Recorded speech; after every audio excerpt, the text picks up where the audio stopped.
Show, Tuesday, 7 p.m. Final weekend of the regular season in college football.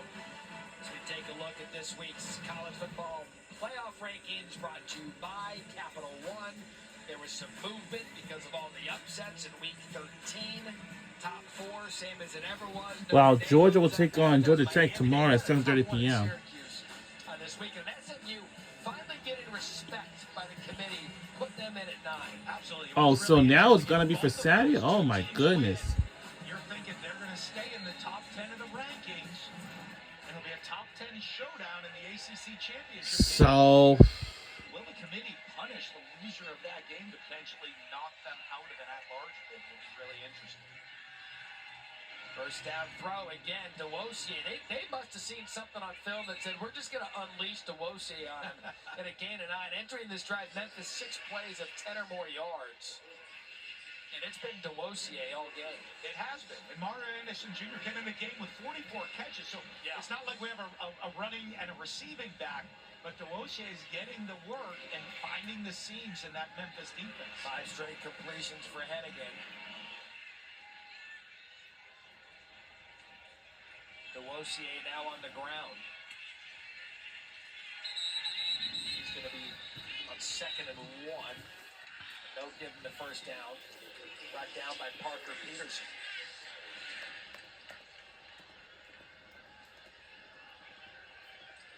Ryan Silverfield, 5th year at Memphis. Again, tried to win 10 games in back-to-back seasons for the first time in history. He said, I love the expectations, but with the expectations comes the expectation that you have to win big every year. I was like, well, that's the definition of it. And he's happy to have them, though, trying to get double-digit win seasons for the first time ever. First down for Hennigan. Checks it out of the backfield. You mentioned Mario Anderson. Good out of the backfield, but so is Tulane's defense. Billy Despaney in a loss of 3. Matt, when you look at both of these programs now have embraced expectations. We expect to compete for championships. We expect 10-win season. As you said, as the fan bases goes, you saw that shrimp tray earlier. That you know, if you're used to some hamburger steak and all of a sudden you get a really nice filet mignon. That's right. You kind of like the way that tastes. You're like, I like these 10-win seasons. I don't want to go back to that hamburger steak. I'm not into 6 and 7 wins anymore. Listen, I want the nice stuff. Drinking beer and head up to champagne. You're like, wait a second. I'll take some bubbly. The second down for Hennigan after the loss of 3. Forced out of the pocket. Tries to dive down and get a little something. Tyler Grubbs, leader of Tulane. And they're going to give him just 1, bringing up 3rd and long.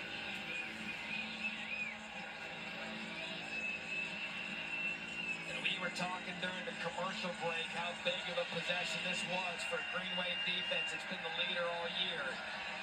Down 14-10 now, midway through the second quarter.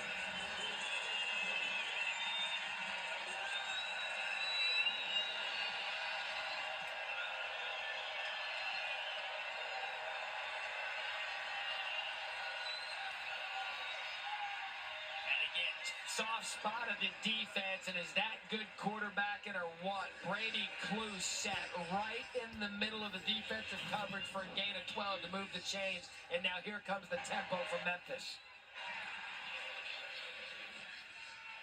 DeWosier.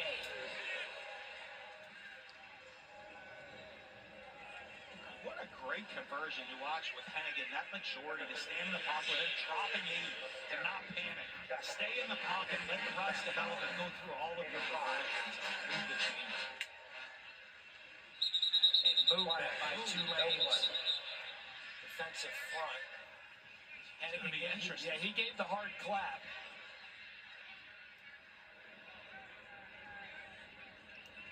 Offside. Defense with contact. 5-yard penalty. Second down. Why they stop the play there, Matt, when they say with contact. If you make any contact with the offensive line. The foul is also first down. If you make any contact with the offensive line, the play is dead. So why don't you get the free play? Well, if there's contact with the lineman, the play is dead at that point. Head touch. Now it's 1st and 10 for Memphis. So after the big conversion, 3rd and 12, Memphis has something going. Hennigan downfield, looking for Rock Taylor, incomplete. Now, you said something interesting in that 3rd down conversion, and even on the touchdown for DeWosier. When you have an experienced quarterback who knows the offense, we should take the opportunity to tell some of the young players out there who may be watching, there's nothing wrong with staying put and being comfortable in the place you're at. You learn a system. You learn how to play the quarterback position. You're not out there just running around making plays. The clock that Hennigan has, the understanding he has in this offense, you see that maturity and that experience that he has that a lot of young quarterbacks don't have. You become getting your master's degree as Mario Anderson Jr. He busts one off, and another big gain on the ground. 14 yards for Anderson Jr. And how about Memphis? They are eating clock and yards all at once. And it allows you to do this. They're mixing up the tempo. They're slow, fast, slow, fast. But the veteran quarterback, you know he's going to make good decisions. Anderson Jr., the hot hand. I tell you what, give both of these Memphis backs credit. Anderson's hitting them with some muscle, and DeWosier's hitting them with some speed, and right now they've got a good thing going. Yeah, and when you talk about the mixing up of tempo, that's the harder thing for defenses. If you get it fast, you get into the rhythm and you're used to the speed. If you huddle and you break the huddle, you get used to that rhythm. When you're changing the tempos up, fast, slow, and you don't get into a defensive rhythm to get aligned and get prepared and know how to, you want to disguise coverages or blitzes. 10th play of the drive. 2nd and 6.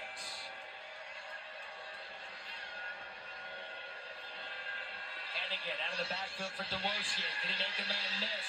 Gets the yardage, and that'll be chased out by Micah Robinson. And they're going to give him 6, and they're going to move the chains for another 1st down.